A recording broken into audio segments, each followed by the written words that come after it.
मेरे चैनल भाषा कौशल में आपका स्वागत है।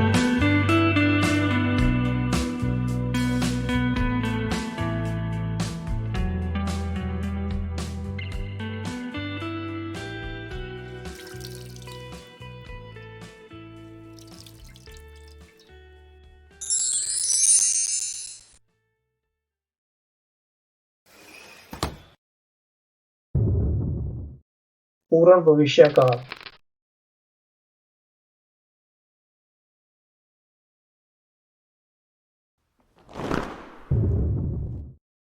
पूर्ण भविष्य काल में महारत हासिल करने का महत्व इसकी आपकी वार्तालाप में आत्मविश्वास और दूरदर्शिता प्रदर्शित करने की क्षमता में निहित है। यह एक काल है जिसका उपयोग किसी ऐसी गतिविधि या घटना को दर्शाने के लिए किया जा सकता है जो भविष्य में किसी विशेष समय के भीतर समाप्त हो चुकी होगी। यह काल भविष्य के बारे में बात करने का एक शक्तिशाली तरीका है, क्योंकि यह आपको इस बारे में निश्चित होने देता है कि कुछ कब होगा। बोलचाल में इस काल का उपयोग करना आपके व्याकरण कौशल और एक वार्ताकार के रूप में आपकी प्रभावशीलता को प्रदर्शित करता है।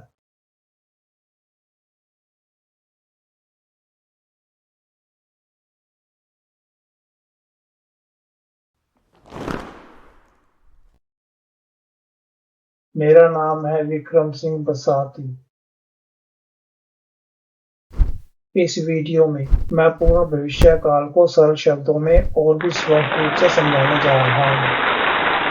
मुझे आशा है कि परिणाम आपकी उम्मीदों पर खरा उतरेगा।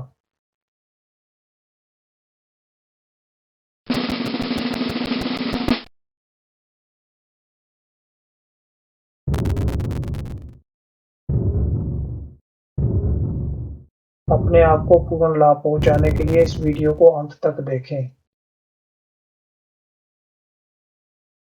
अगर आपको मेरा वीडियो पसंद आए तो लाइक बटन दबाएं। यह मुझे बहुत प्रेरित करता है। मेरे चैनल को सब्सक्राइब करें और मुझसे जुड़े रहें, ताकि आपको बिना किसी देरी के आने वाले वीडियो की सूचना समय पर मिल सके। पसंद करें, टिप्पणी करें और साझा करें। इस चैनल में मैं भाषा कौशल की बारीकियों पर प्रकाश डालता हूँ।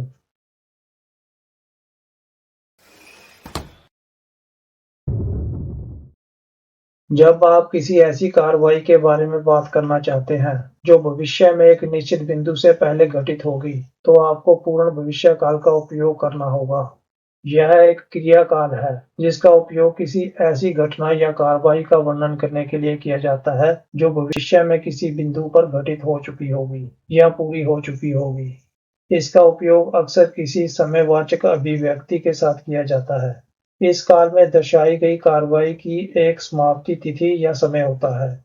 जब हम इस काल का उपयोग करते हैं, तो हम स्वयं को भविष्य में प्रक्षेपित कर रहे होते हैं और एक ऐसी कार्रवाई को देख रहे होते हैं जो अब से कुछ समय बाद पूरी हो चुकी होगी।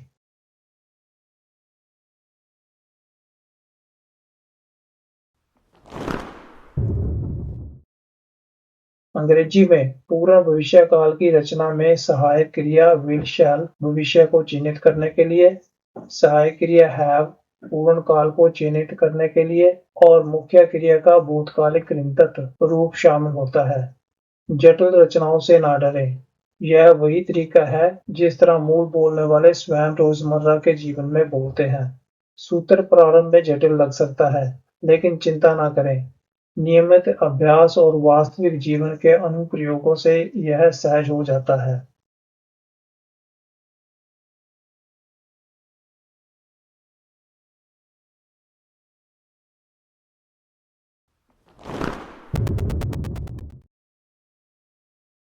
पूर्ण भविष्य काल के चार रूप हैं: सकारात्मक वाक्य, नकारात्मक वाक्य, प्रश्नवाचक वाक्य और नकारात्मक प्रश्नवाचक वाक्य।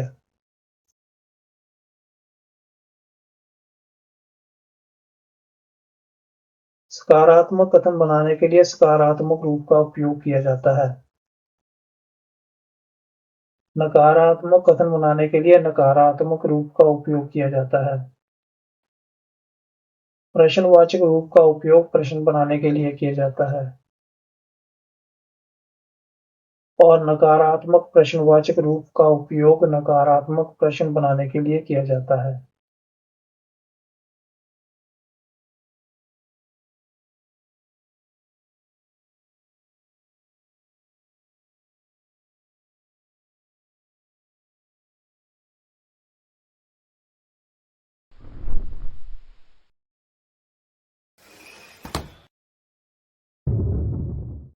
सकारात्मक वाक्य: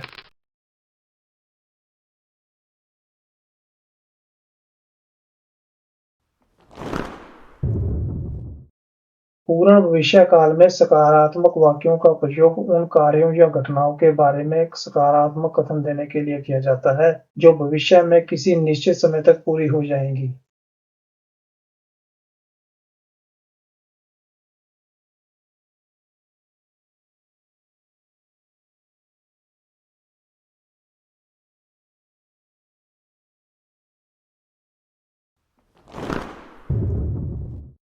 पूर्ण भविष्य सकारात्मक वाक्य की संरचना इस प्रकार है।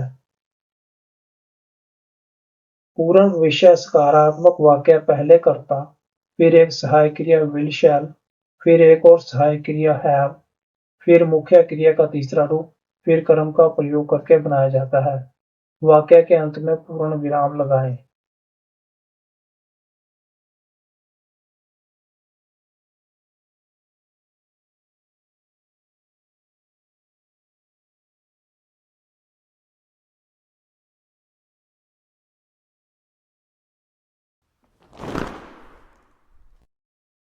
I will have finished the report by lunchtime.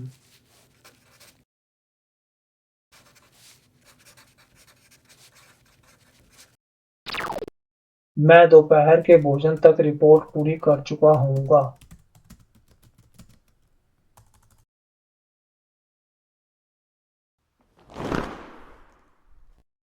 After our next trip, we will have been to Paris 3 times.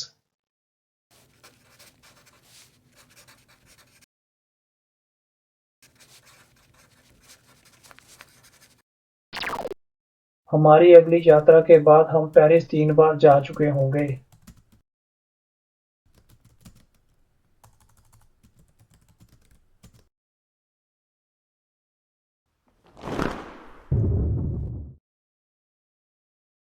हम shall का उपयोग केवल I और we के साथ भविष्य के समय के संदर्भ के लिए करते हैं।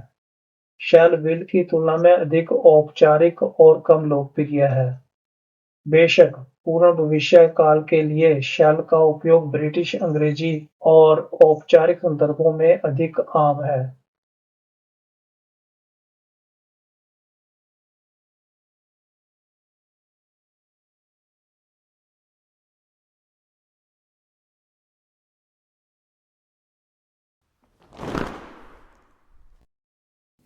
I shall have arrived at the station before the train departs.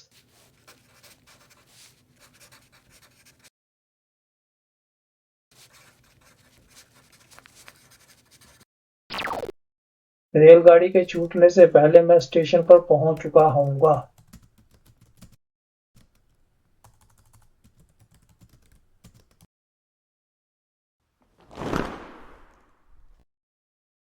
We shall have finished the project by next Friday.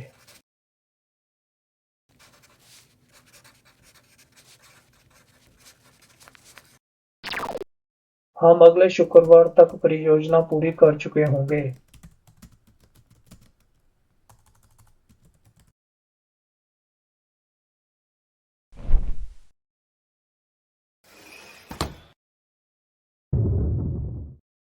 नकारात्मक वाक्य: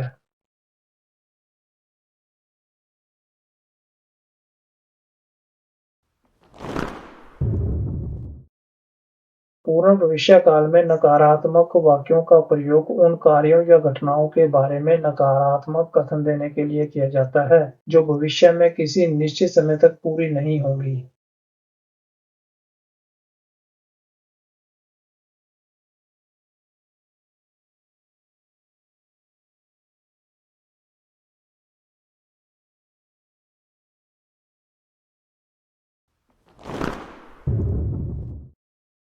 पूर्ण भविष्य नकारात्मक वाक्य की संरचना इस प्रकार है।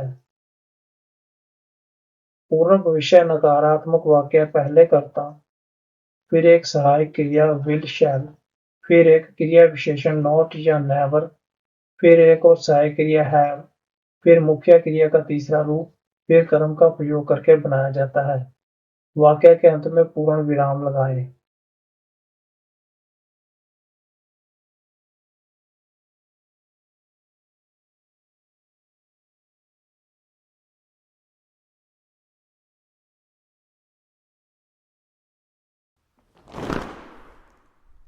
He will not have done it by this evening.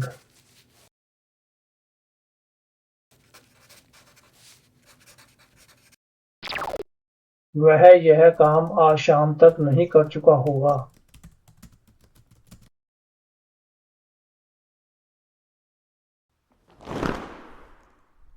I will not have dressed up by the time you reach home.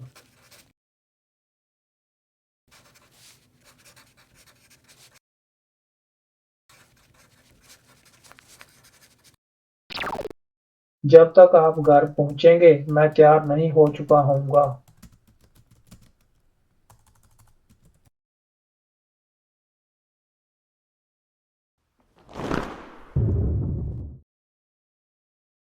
Shan't shell note का संकुचन है और इसका उपयोग शायद ही कभी किया जाता है। वॉन्ट विल नोट का संकुचन है। हम पूर्ण भविष्य काल नकारात्मक वाक्यों में सहायक क्रियाओं के रूप में संकुचनों शांट और वॉन्ट का उपयोग कर सकते हैं।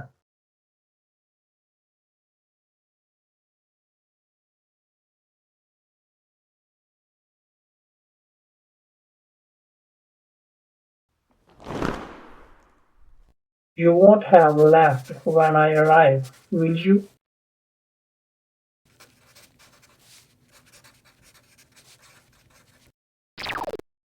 जब मैं पहुंचूंगा तब तक आप चले नहीं गए होंगे, है ना?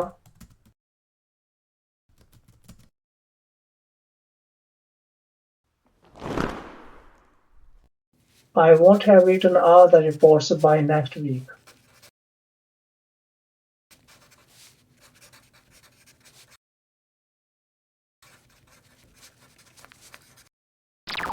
मैं अगले सप्ताह तक सभी रिपोर्टें नहीं लिख चुका होऊंगा।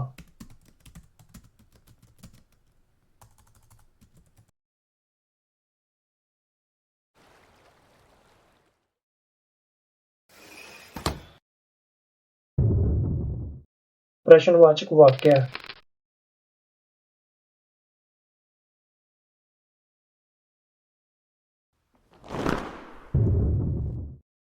पूर्ण भविष्यकाल में प्रश्नवाचक वाक्यों का प्रयोग उन कार्यों या घटनाओं के बारे में सकारात्मक प्रश्न पूछने के लिए किया जाता है जो भविष्य में किसी निश्चित समय तक पूरी हो जाएंगी।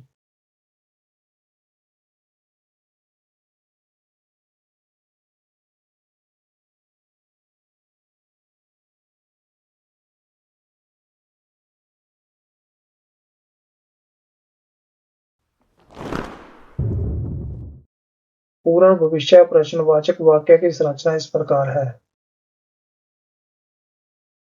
पूर्ण भविष्य प्रश्नवाचक वाक्य पहले एक सहायक क्रिया विल शैल और फिर कर्ता, फिर एक और सहायक क्रिया हैव, फिर मुख्य क्रिया का तीसरा रूप, फिर कर्म का प्रयोग करके बनाया जाता है। वाक्य के अंत में एक प्रश्न चिन्ह लगाएं।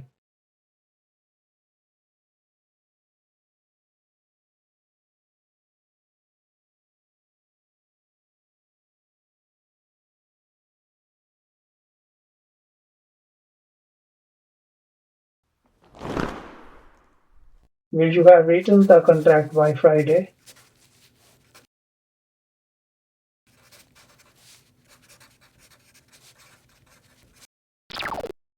क्या आप शुक्रवार तक अनुबंध लिख चुके होंगे?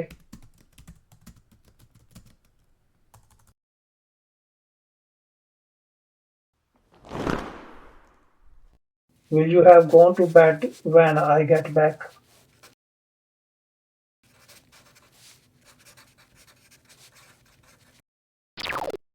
जब मैं वापस आऊंगा क्या आप सो चुके होंगे?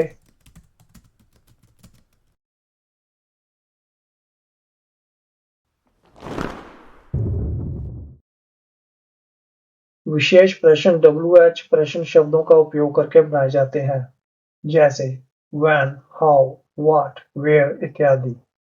फिर वही शब्द कर्म आता है जो प्रश्न में है।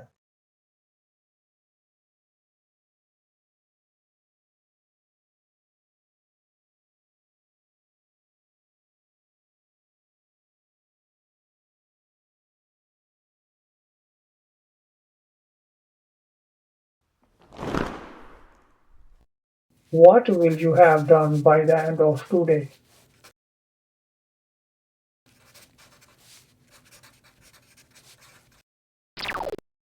आज के दिन के अंत तक आप क्या कर चुके होंगे?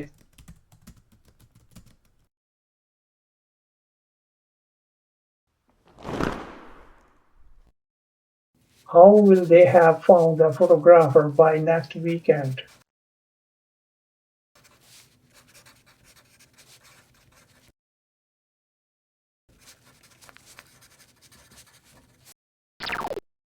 अगले सप्ताहांत तक वे फोटोग्राफर को कैसे ढूंढ चुके होंगे?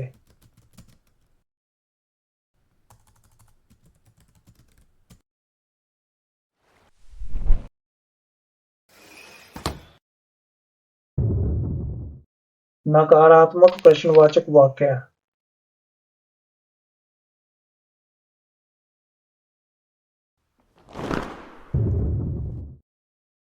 पूर्ण भविष्यकाल में नकारात्मक प्रश्नवाचक वाक्यों का प्रयोग उन कार्यों या घटनाओं के बारे में नकारात्मक प्रश्न पूछने के लिए किया जाता है जो भविष्य में किसी निश्चित समय तक पूरी नहीं होंगी।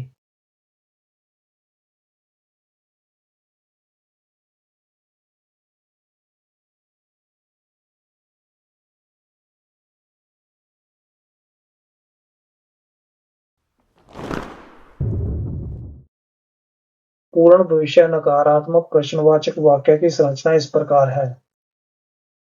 पूर्ण भविष्य नकारात्मक प्रश्नवाचक वाक्य पहले एक सहायक क्रिया विल शैल और फिर कर्ता, फिर एक क्रिया विशेषण नॉट या नेवर, फिर एक और सहायक क्रिया हैव, फिर मुख्य क्रिया का तीसरा रूप, फिर कर्म का प्रयोग करके बनाया जाता है। वाक्य के अंत में एक प्रश्नवाचक चिन्ह लगाएं।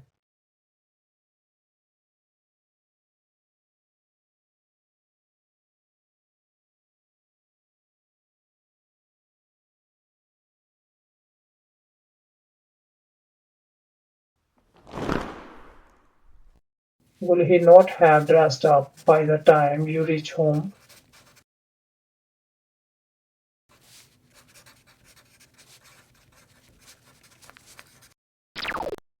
क्या वह आपके घर पहुंचने तक तैयार नहीं हो चुका होगा?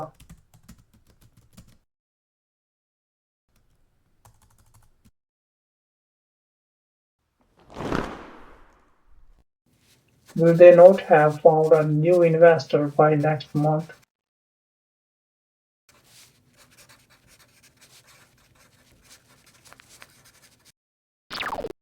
क्या वे अगले महीने तक एक नया निवेशक नहीं ढूंढ चुके होंगे?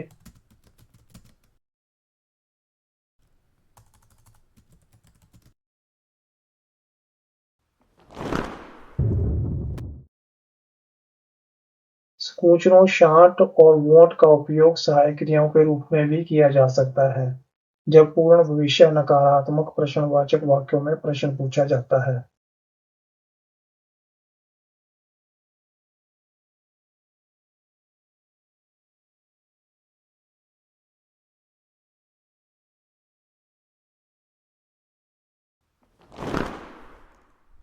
Won't you have found the hotel by 5 o'clock?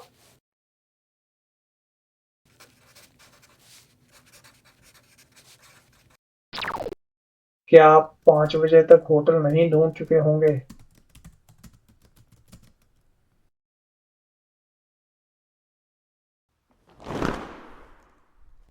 Won't she have made this doll by my birthday?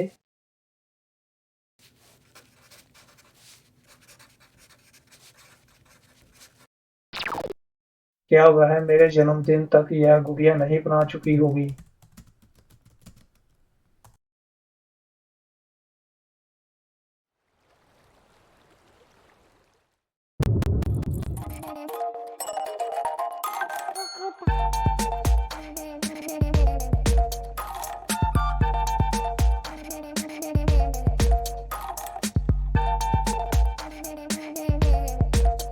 अपने भाषा कौशलों को बेहतर बनाने के लिए सदैव बसाती की भाषा ये पुस्तकें पढ़ें और सिफारिश करें।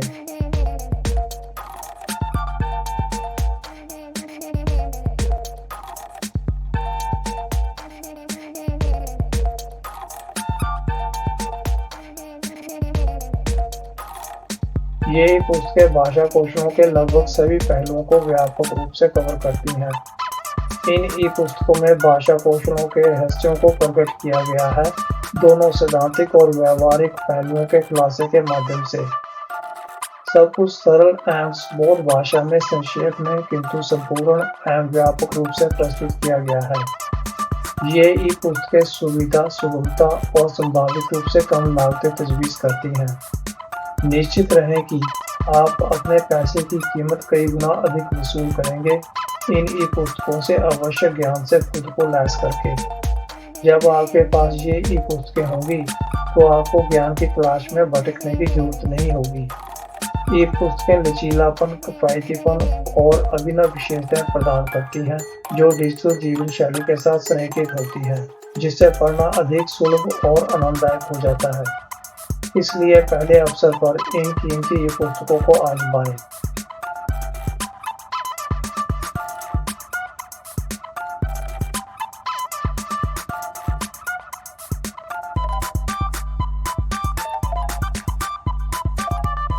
जल्दी करो, 40% छूट का लाभ उठाएं, विवरण में लिंक ढूंढें।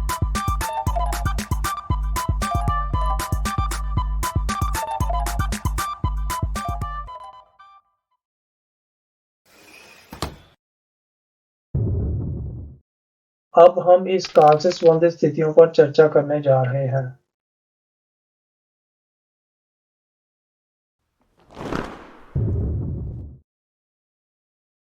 पूर्ण भविष्यकाल एक ऐसी गतिविधि को इंगित करता है जो भविष्य में समय के एक बिंदु पर समाप्त हो जाएगी। किसी विशिष्ट भविष्य के समय से पहले पूरा करना मूल पाठ्य पुस्तक परिभाषा है।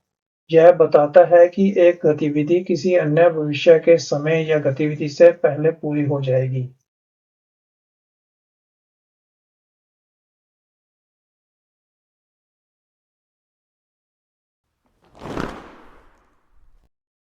I shall have finished my homework by the time he returns home.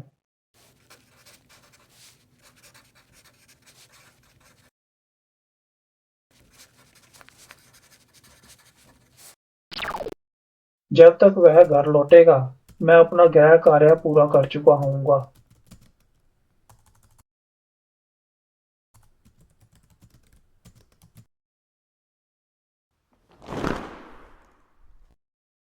You will have finished reading this novel by the end of next week.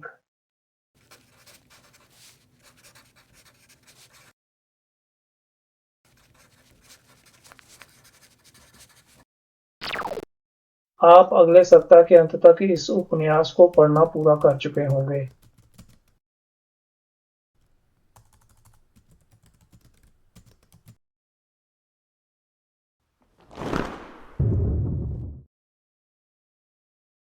पूर्ण भविष्यकाल एक कल्पना को दर्शाता है, किसी विशिष्ट भविष्य के समय से पहले की अवधि को उजागर करने योग्य है। यह एक निरंतर अवस्था की उस अवधि पर जोर देता है जो भविष्य के एक बिंदु पर पूरी हो जाएगी।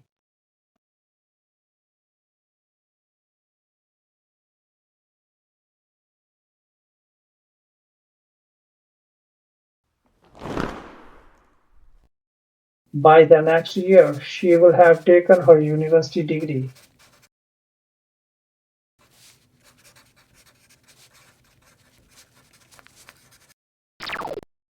अगले वर्ष तक वह अपनी विश्वविद्यालय की डिग्री प्राप्त कर चुकी होगी।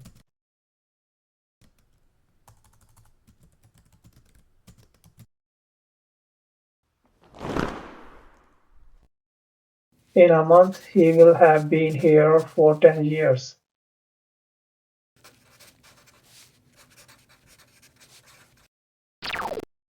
एक महीने में वह यहाँ 10 साल तक रह चुका होगा।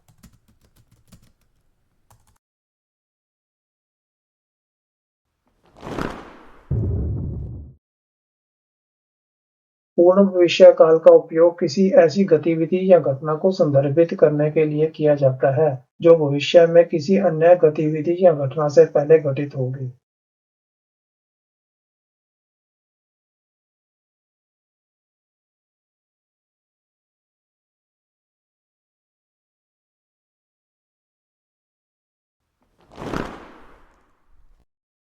The train will have left by the time you reach the station.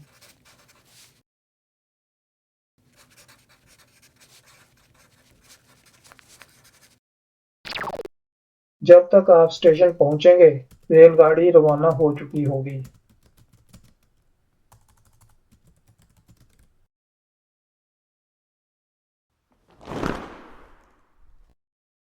The children will have learned how to do it by themselves before we teach them.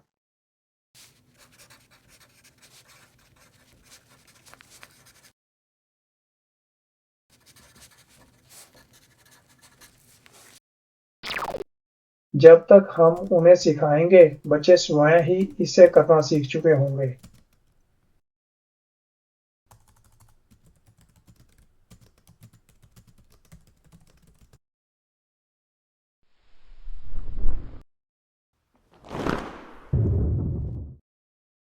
पूर्ण भविष्यकाल का प्रयोग किसी ऐसी चीज के बारे में दृढ़ विश्वास व्यक्त करने के लिए किया जाता है जो भविष्य में किसी समय घटित होगी या नहीं होगी।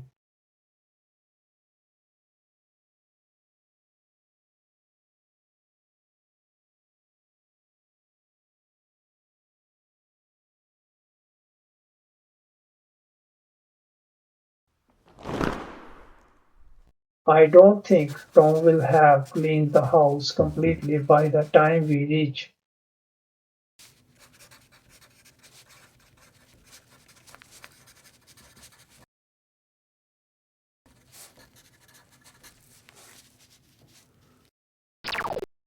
मुझे नहीं लगता कि जब तक हम पहुंचेंगे टॉम घर को पूरी तरह साफ कर चुका होगा।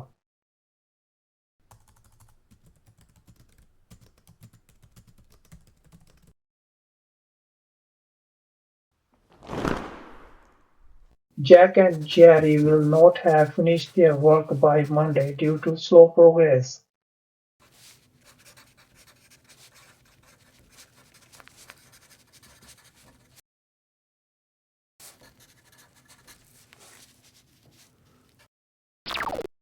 धीमी प्रगति के कारण जैक और जेनी सोमवार तक अपना काम पूरा नहीं कर चुके होंगे।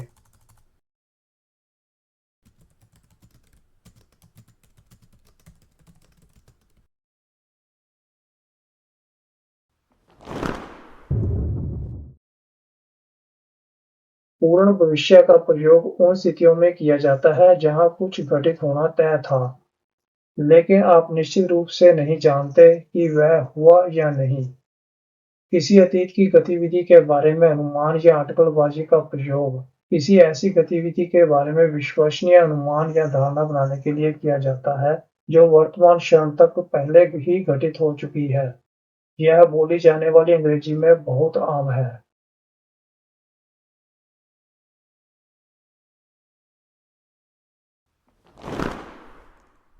It is 5 p.m. now. अब शाम के 5 बजे हैं। I think Carol will have already gone home.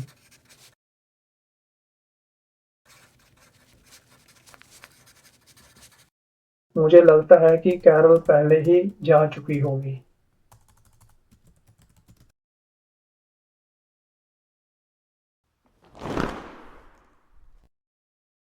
You will have noticed the new security protocols.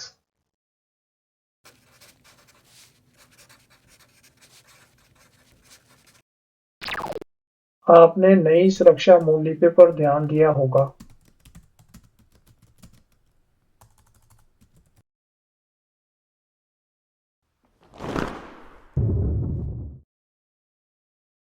पूर्ण भविष्य काल का प्रयोग भविष्य के दृष्टिकोण से किसी अतीत की कार्रवाई को व्यक्त करने के लिए किया जाता है।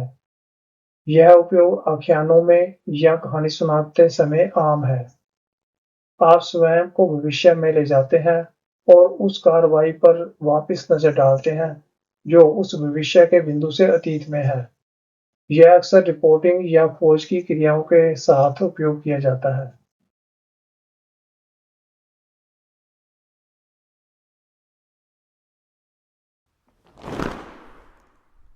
By the time the investigation concludes, the detectives will have discovered who the real culprit was.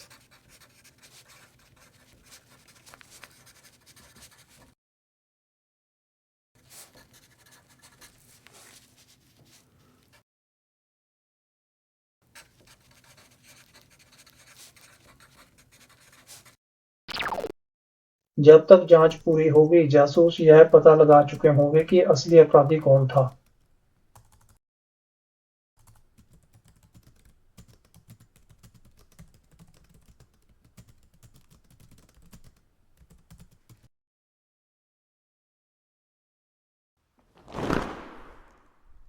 When you read this letter, I will have already confessed everything to the committee.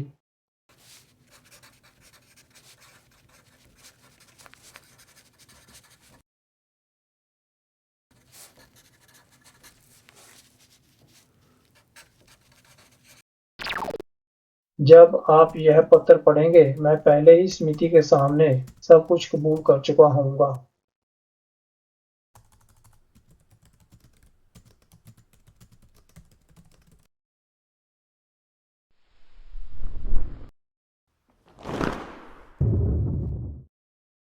सशर्त परिणाम का उपयोग तब होता है जब पूर्ण भविष्य का उपयोग एक सशर्त वाक्य, अक्सर शून्य या प्रथम सशर्त संरचना के मुख्य उपवाक्य, परिणाम उपवाक्य में यह निर्दिष्ट करने के लिए किया जाता है कि परिणाम भविष्य की शर्त पूरी होने से पहले ही पूरा हो चुका होगा।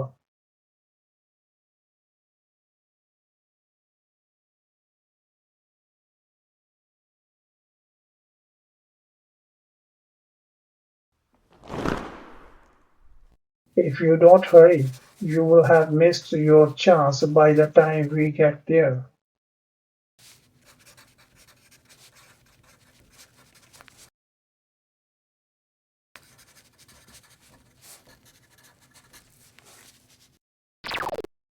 यदि आप जल्दी नहीं करोगे, तो जब तक हम वहां पहुंचेंगे, आप अपना मौका गंवा चुके होंगे।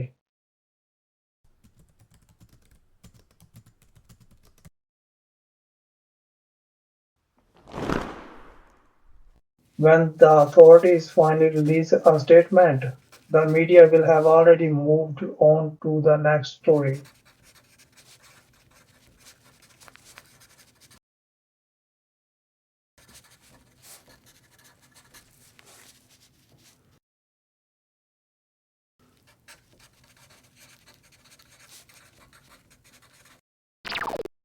जब अधिकारी अंततः एक बयान जारी करेंगे, मीडिया पहले ही अगली कहानी की ओर बढ़ चुका होगा।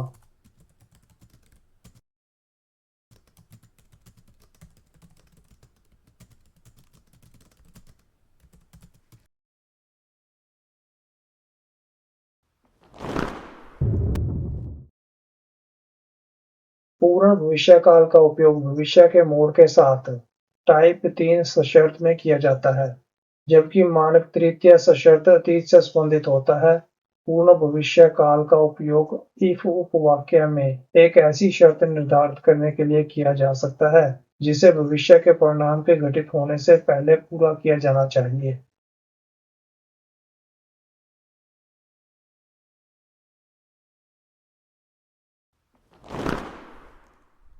If you will have submitted your report by noon, we can include it in the afternoon presentation.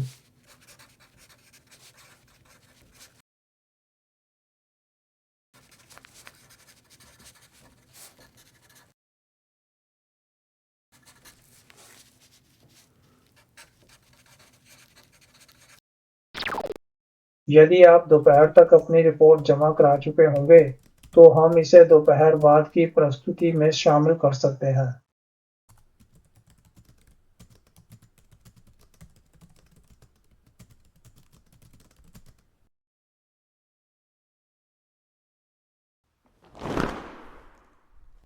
We can start the meeting early, provided that everyone will have finished reviewing the documents.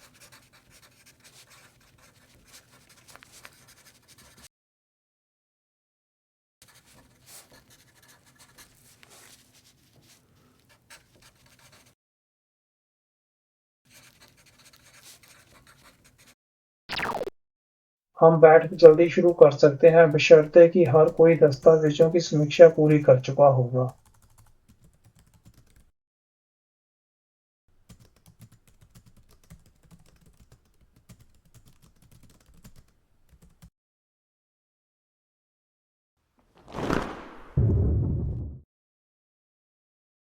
पूर्ण भविष्यकाल का उपयोग किसी भूतकालीन ऐसी कार्रवाई को व्यक्त करने के लिए किया जाता है जो तार्किक रूप से आवश्यक या अपेक्षित हो। वर्तमान में तार्किक निगमन। यह प्रयोग किसी बेतरतीब अनुमान पर कम और किसी निष्कर्ष पर अधिक ध्यान केंद्रित करता है जो वर्तमान साक्ष्य या घटनाओं की सामान्य अपेक्षित प्रगति पर आधारित होता है। यह अक्सर एक अतीत की कार्रवाई का अनुमान लगाकर वर्तमान स्थिति की व्याख्या करने के लिए प्रयोग किया जाता है जो तार्किक रूप से इसे कारण देने के लिए घटित हुई होगी। Don't bother calling. He will have gone to the doctor by now.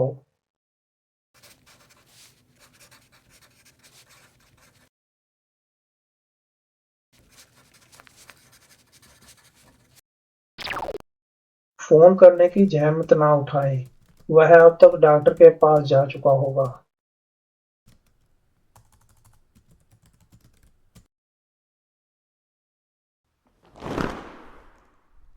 It's 5 p.m. Sarah's desk is empty.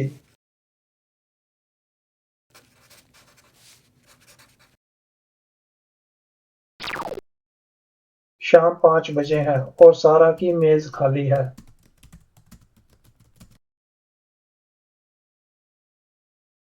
She will have left for the day.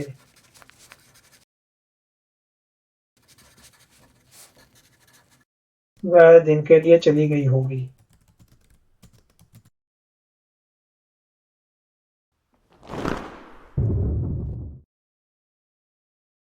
याद रखने वाली महत्वपूर्ण बात यह है कि भविष्य पूर्ण काल किसी ऐसी घटना का वर्णन करता है जो भविष्य में किसी अन्य घटना से पहले या बाद में घटित होगी। इसलिए यदि आप किसी ऐसी घटना का वर्णन करना चाहते हैं जो भविष्य में घटित होगी लेकिन आप निश्चित नहीं हैं कि वह कब होगी, तो पूर्ण भविष्यकाल एक अच्छा विकल्प है। याद रखें, इस काल को जानना आपकी बोलचाल की अंग्रेजी को समृद्ध बनाता है और आपको विभिन्न परिस्थितियों में व्यावसायिक बैठकों से लेकर अनौपचारिक वार्तालापों तक सफल होने में मदद करता है।